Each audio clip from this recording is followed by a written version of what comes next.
The salty breeze from the Pacific crashed hard against the glass doors of our villa, but the chill running down my spine had nothing to do with the cold. My fingers tightened around my phone as my father's voice echoed through the speaker with a calmness that was almost cruel. "It's done, Evelyn. The paperwork is finalized. The villa has been sold." For a moment, the world tilted. The rhythmic sound of waves colliding with the rocks below seemed to mock me. "You did what?" My voice trembled, a dangerous mix of disbelief and fury swelling in my chest. I gripped the balcony railing to steady myself. "You went ahead and did whatever you wanted, didn't you?" There was a long pause. On the other end, I could hear the faint creak of my childhood home's front porch swing in Santa Barbara. My father, Richard Harper, finally spoke, soft but resolute. "Vanessa needed help, Evelyn. She's your sister. Family looks after family." A bitter laugh escaped my lips, sharp and hollow. Of course, the family card. Always Vanessa. Always the daughter who could do no wrong. Always the daughter they sacrificed everything for, including me.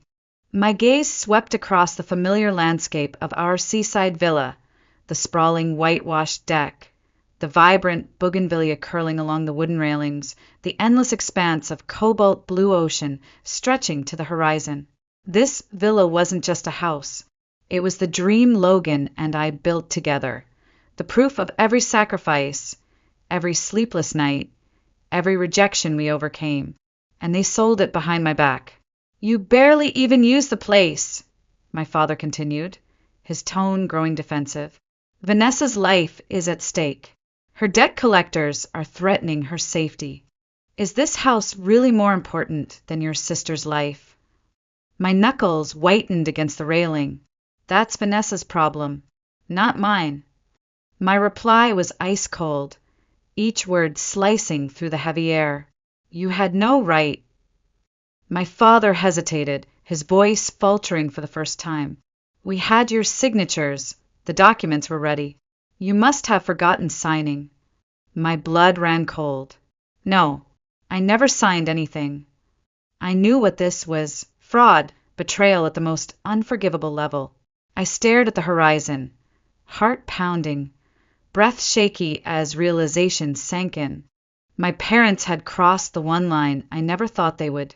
I closed my eyes for a moment and whispered, "You have no idea what you've just done." The wind off the Santa Barbara coast howled as I stood motionless on the balcony, memories clawing their way out of the locked chambers of my mind. The betrayal I felt wasn't born today. It had been woven into my life since the moment Vanessa took her first breath. I was 5 years old when I first learned that what belonged to me would never truly be mine.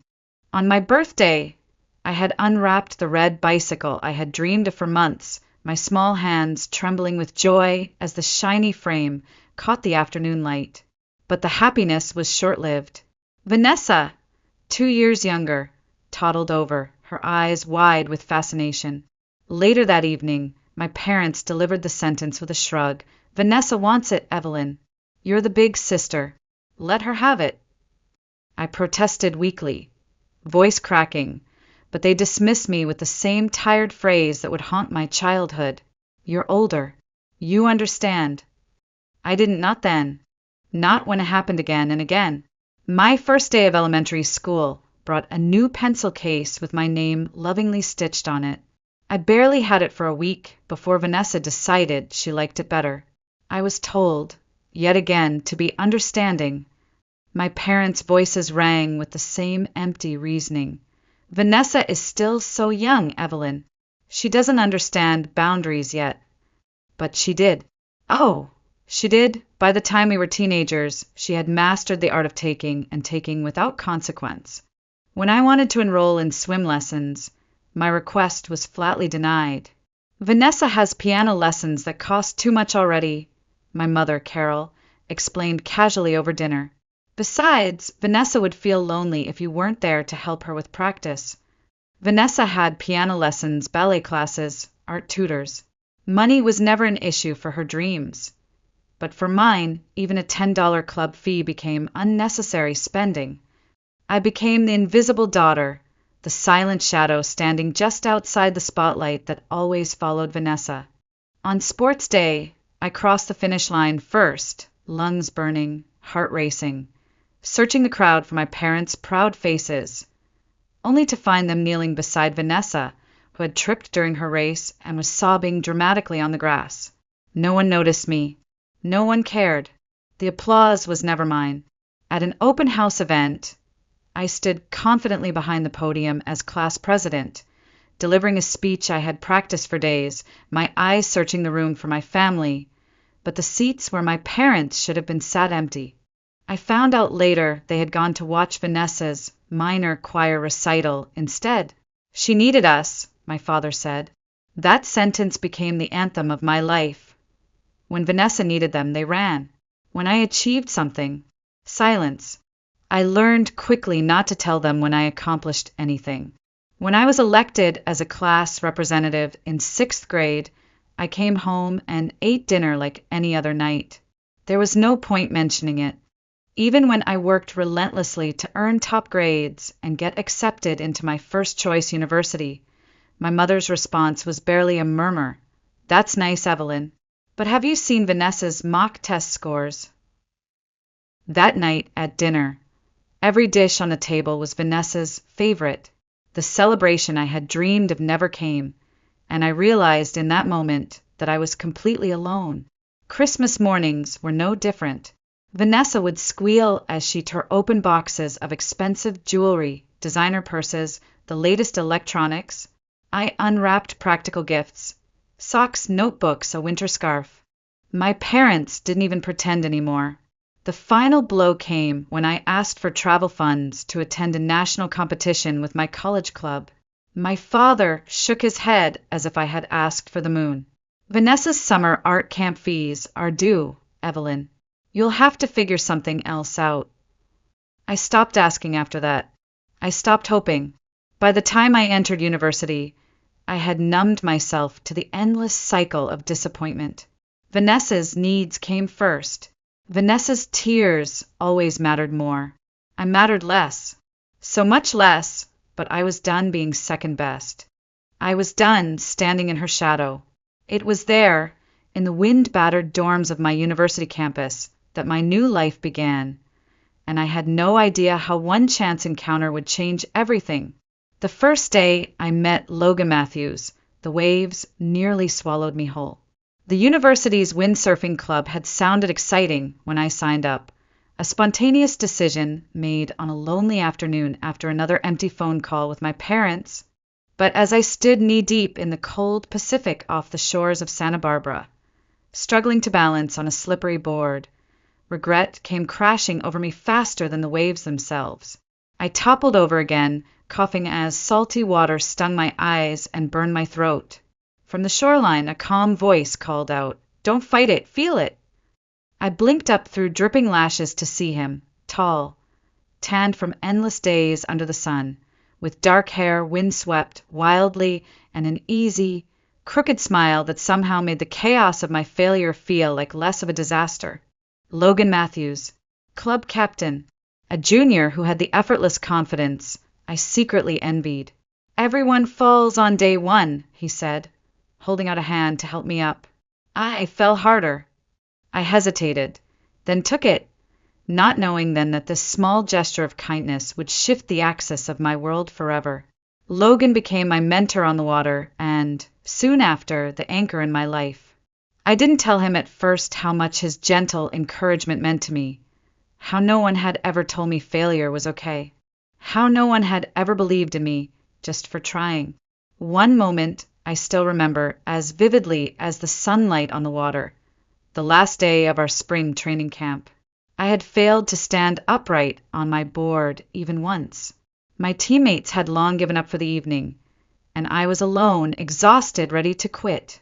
"Evelyn." Logan's voice cut through the crash of the waves, the winds shifting.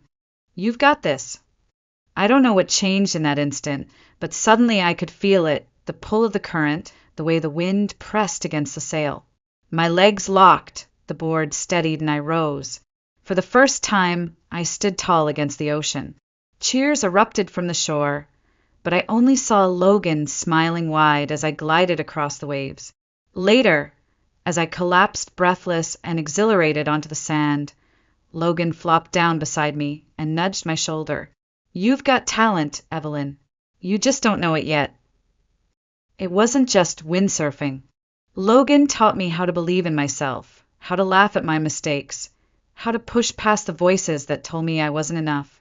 We spent hours training, studying together, sneaking late-night burritos after practice, talking about everything and nothing under starlit skies.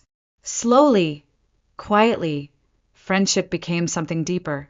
We fell in love not with grand gestures, but with the simple, steady rhythm of two people who understood each other's silences.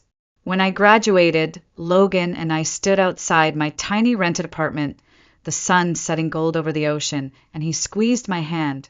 "What if we built something together?" he asked. "Our own business. No one else's rules, no one else telling us what we can't do." It was reckless. It was impossible. It was perfect.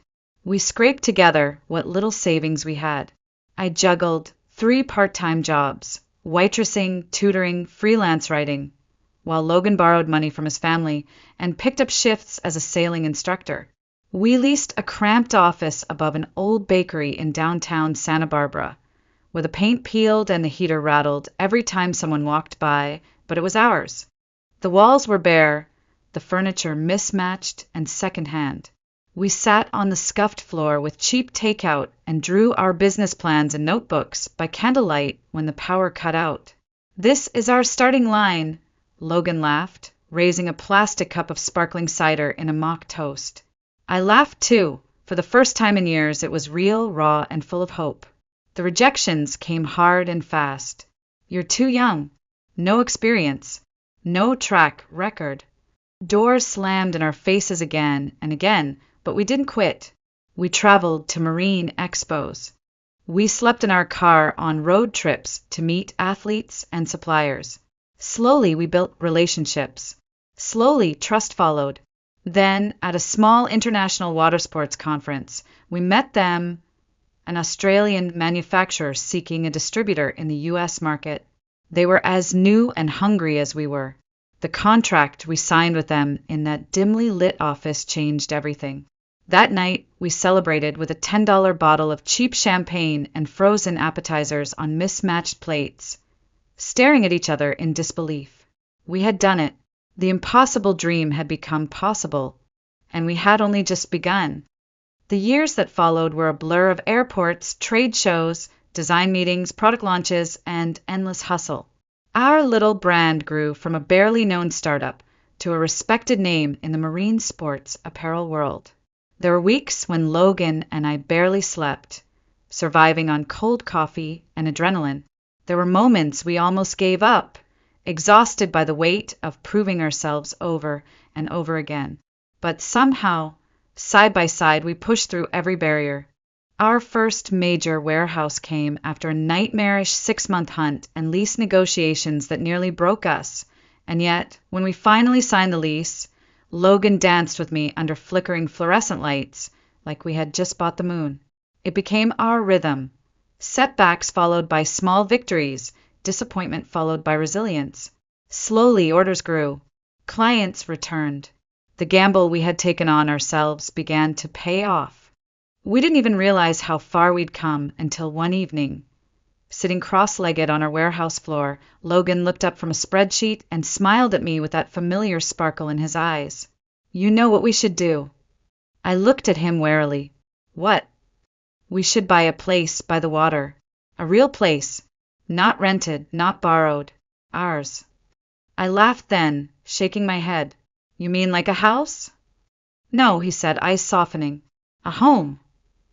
I didn't dare say it aloud, but my heart leapt at the idea. We started looking casually at first, scrolling through listings late at night between client calls and shipping invoices. But then we found it, perched atop a rugged bluff in Santa Barbara, hidden behind a winding driveway framed by wild hibiscus and flowering bougainvillea, stood the villa, It wasn't perfect. The paint was faded. The shutters creaked. The garden had been overtaken by the salty wind. But the second I stepped onto the deck and saw the sweeping view of the Pacific stretching endlessly under the California sun, I knew. This is the one, Logan said softly from beside me. I nodded, unable to speak. We emptied our savings, signed the papers with shaking hands, and crossed the threshold together into what would become our sanctuary. The work began immediately.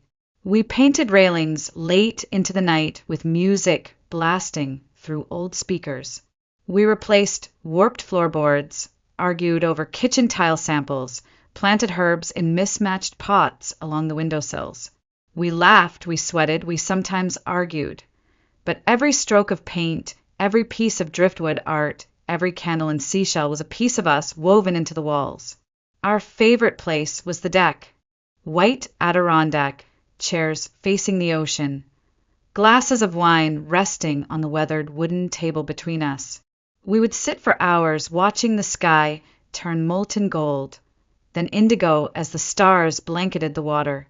I remember one night in particular, the wind soft and warm, the waves gentle as a lullaby.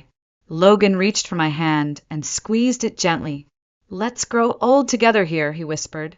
My heart swelled. For the first time in my life, I wasn't the afterthought. I wasn't invisible.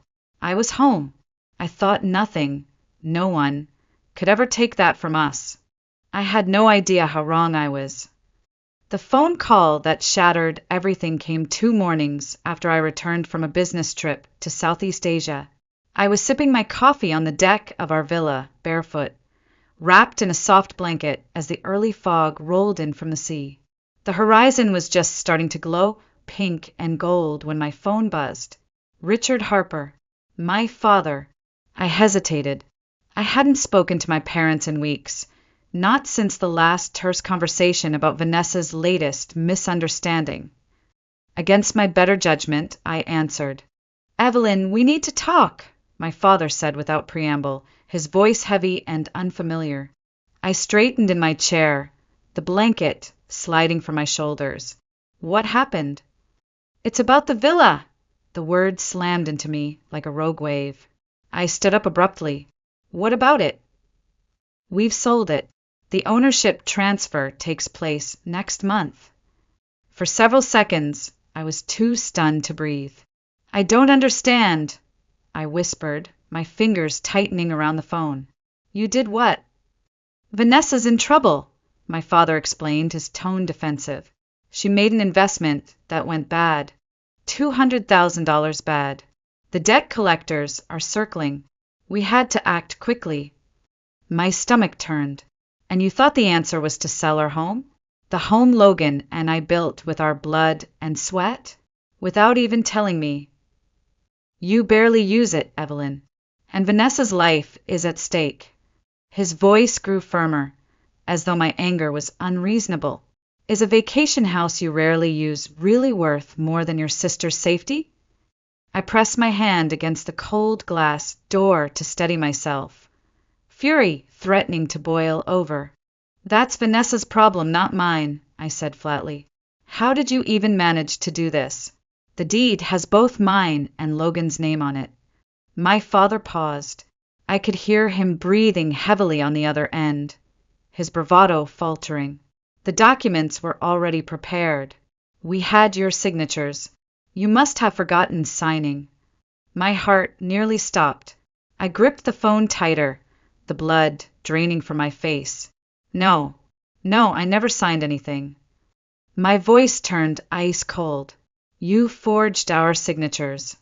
Silence. The only sound was the waves crashing relentlessly against the cliffs below. I stared blankly at the familiar lines of our villa, the wind chimes swaying gently by the kitchen window, the scattered seashells Logan had collected, the faded blue cushions on the deck chairs where we had shared so many sunsets. It all blurred as realization dawned.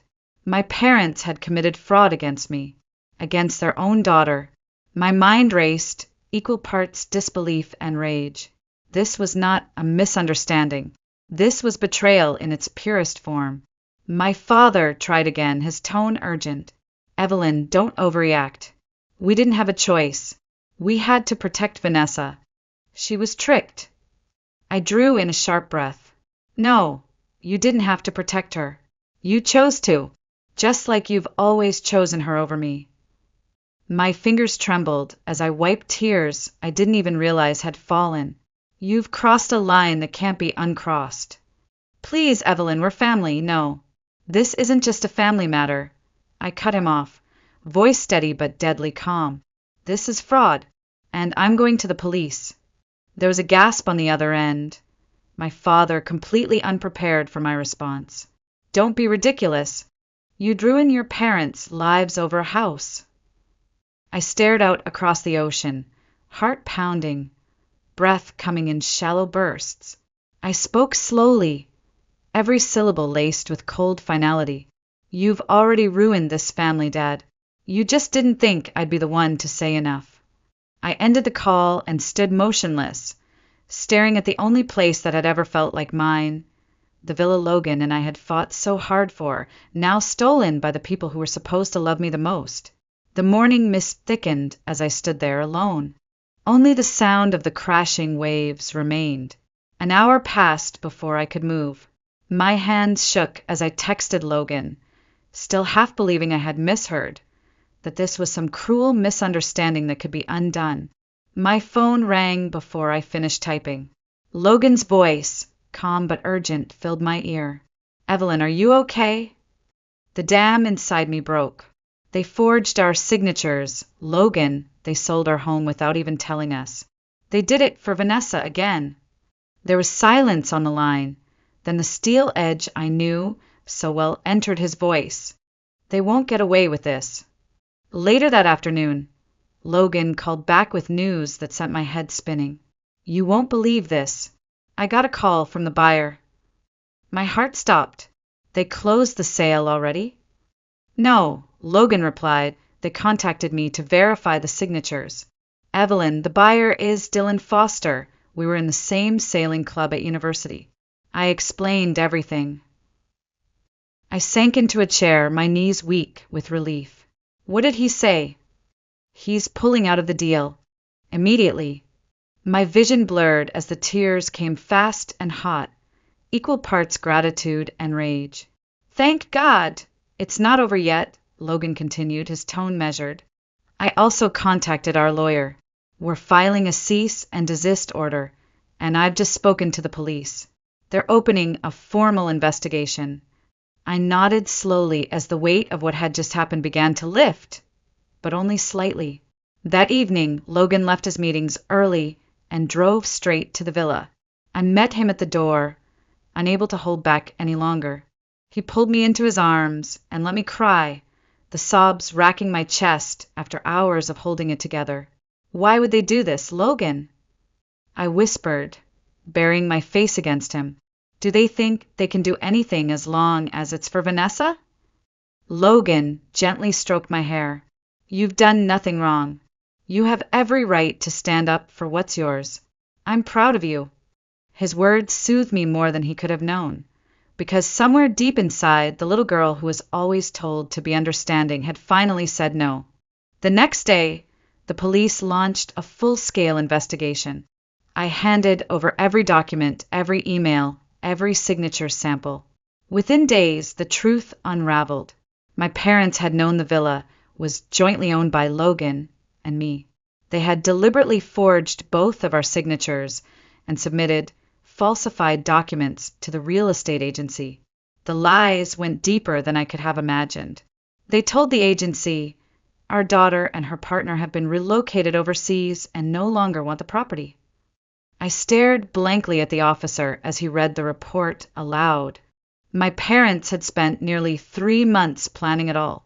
The officer's voice hardened as he continued.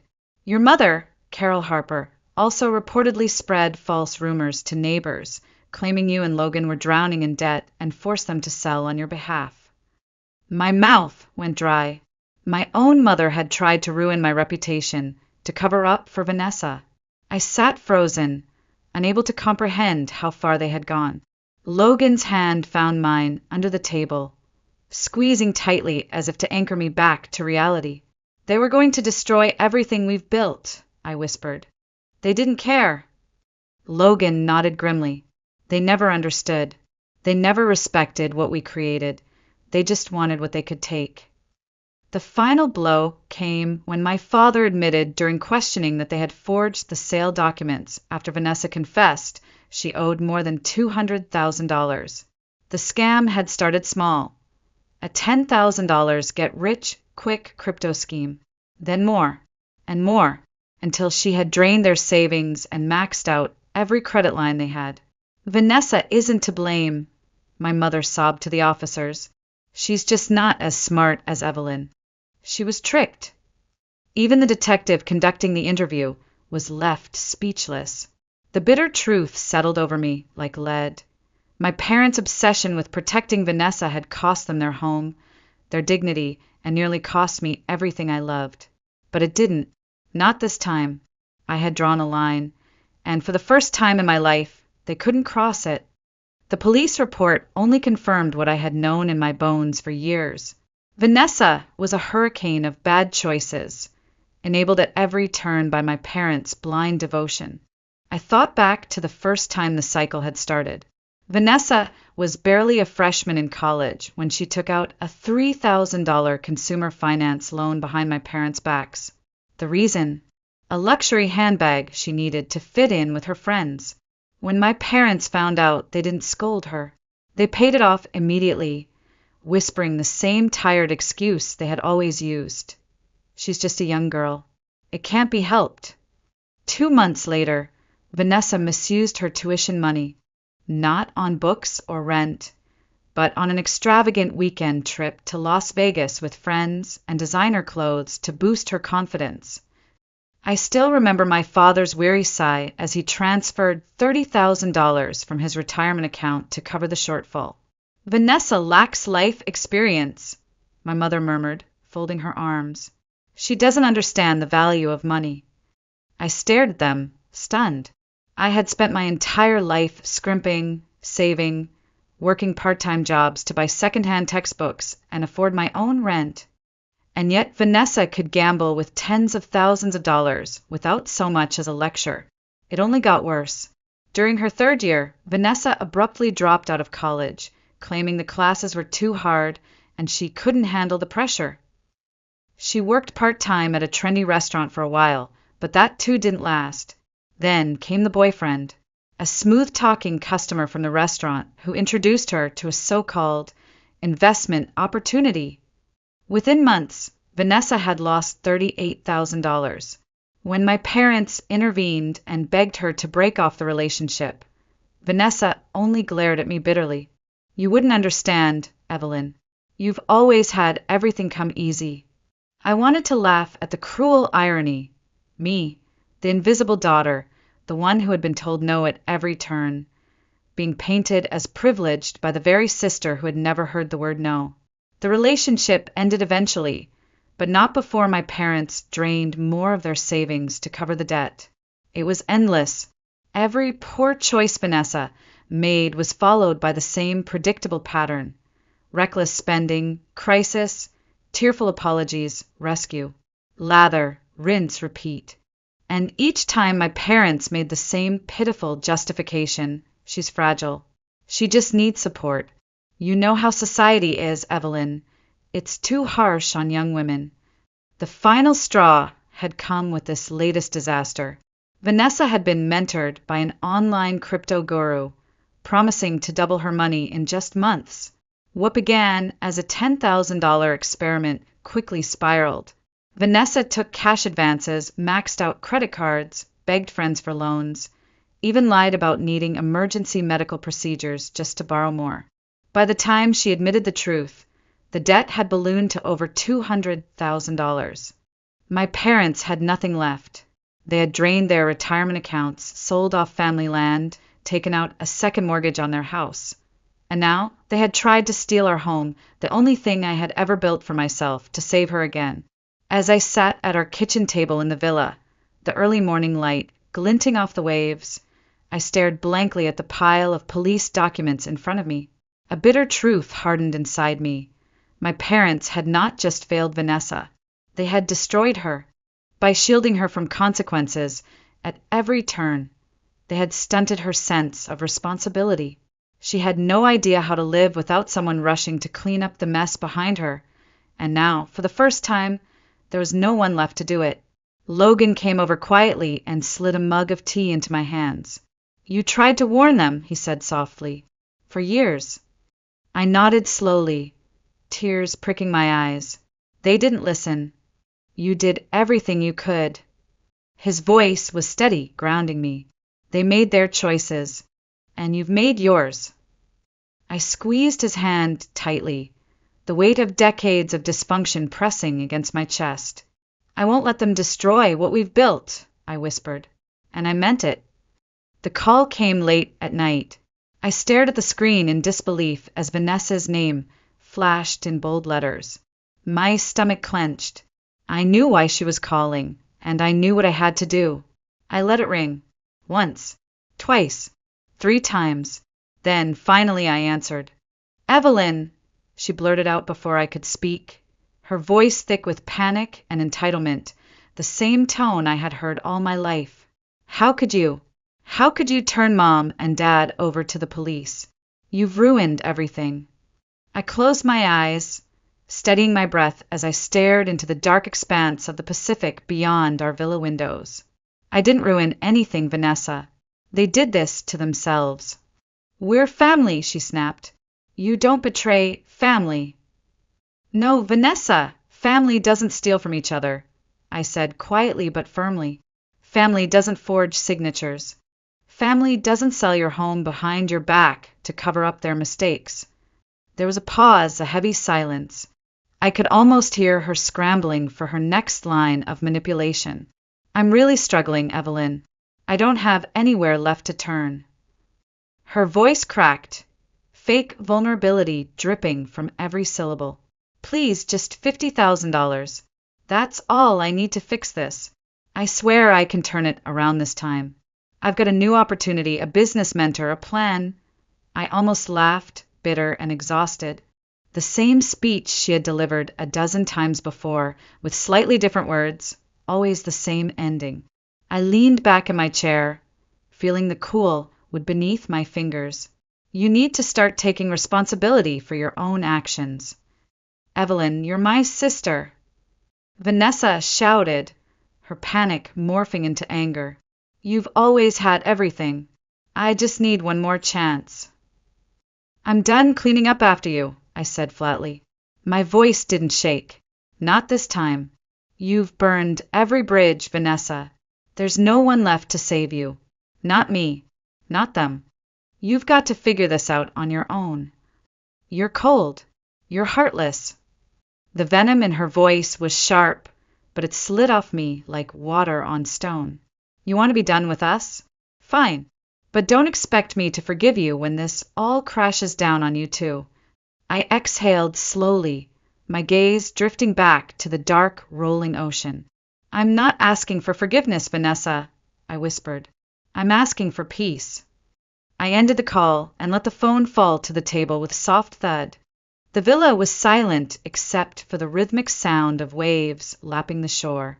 The conversation had left me strangely calm, lighter than I had felt in years. It was done. The cycle was broken.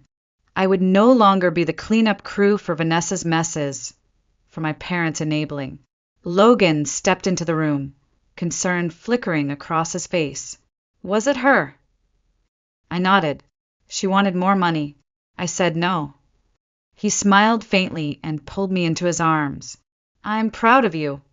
I rested my head against his chest, listening to the steady beat of his heart. For the first time, the word freedom didn't feel like a distant fantasy. It felt real, it felt earned. The final police report arrived just as autumn deepened and the winds along the Santa Barbara coastline grew colder. I sat on the deck of our villa, wrapped in a thick gray sweater, the salty air brushing against my cheeks as I read the document in silence. My parents had been formally charged with attempted fraud, forgery, and providing false information to a real estate agency. They had cooperated under the weight of overwhelming evidence. In court, they received a suspended sentence. No prison time, but their reputation was in tatters, their savings obliterated. They had to sell their family home to cover what little debt they could. But even that wasn't enough. From neighbors, from whispers carried by mutual acquaintances, I learned the details of what came next. My father, once a respected accountant, was forced to resign in disgrace. My mother, who had once hosted charity galas and tea parties, now juggled 3 part-time jobs. Early mornings packing boxes in a warehouse, afternoons at a food factory, and late-night shifts at a 24-hour grocery store, ringing up canned goods for strangers. Their once pristine life crumbled, leaving behind nothing but exhaustion and regret. They moved into a small, run-down apartment on the outskirts of town, barely able to keep up with the minimum payments still owed from Vanessa's disastrous debt spiral. I heard they had resorted to eating heavily discounted, nearly expired groceries to stretch what little money they had. One afternoon, a woman I barely knew stopped me on State Street. "I saw your mother. She's aged 20 years and months," the woman whispered, almost pityingly. She was crying by the loading dock after work. No one dared speak to her. A sharp ache twisted inside me. I wasn't made of stone. But I also knew that pity could not rewrite the years of neglect, betrayal, and cruelty they had shown me. They had chosen this path again and again, and now they were living the consequences. I later learned that my father collapsed during an overnight security job from exhaustion, but returned to work days later. They had no other option.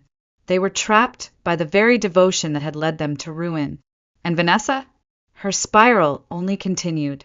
Her credit cards had been canceled. Her consumer loans were maxed out. Friends and acquaintances had finally cut her off. Cornered, she sent me one final desperate email. "Margaret, I know you hate me, but please lend me $50,000. I have an opportunity. This time it's foolproof. I can turn it around. I swear." I didn't reply. Instead, I forwarded my parents' information for counseling and debt relief services. That was the only help I would offer. Logan stood by me as I pressed send and then deleted her email for good. "Why didn't we stop this sooner?" I whispered, watching the sunlight flicker over the rolling waves. "Why didn't they?" Logan wrapped his arms around my shoulders from behind, his voice soft. "Because you believed family would change. Sometimes they don't. But you did what they never could. You walked away." I stared out at the horizon. The waters shimmered under the late afternoon sun, endless and untouchable. For the first time, I didn't feel bound by guilt or duty. I was free. The past had finally let go of me, and I would never let it claim me again. Winter came slowly to the coast.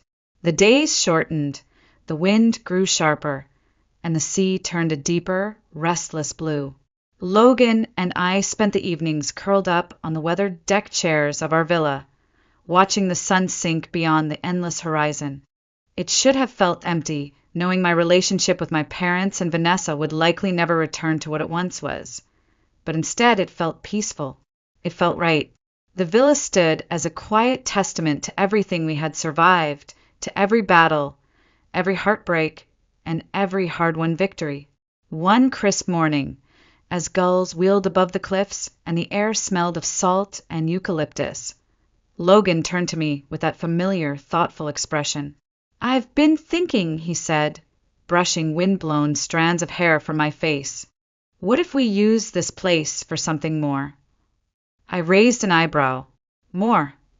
"Let's host marine sports programs for underprivileged kids," he said softly.